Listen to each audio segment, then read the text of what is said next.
छत्तीसगढ़ के कांकेर जिले में आखी हर्रा गांव के एक शासकीय स्कूल में विधायक आशाराम नेताम अचानक निरीक्षण करने पहुंचे।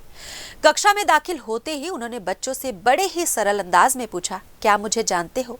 मेरा नाम सुना है कभी? लेकिन बच्चों की चुप्पी ने विधायक को चौंका दिया। इसके बाद विधायक ने बच्चों से कलेक्टर का नाम पूछा, फिर भी कोई जवाब नहीं आया।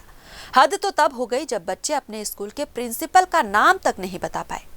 ये नजारा देख विधायक का गुस्सा फूट पड़ा। उन्होंने क्लास में मौजूद प्रिंसिपल को कड़े शब्दों में फटकार लगाई। हालांकि प्रिंसिपल ने बहाने बनाने की कोशिश की, लेकिन विधायक ने कहा, जब बच्चों को इतना भी नहीं सिखा पा रहे हो तो आपकी जिम्मेदारी क्या है?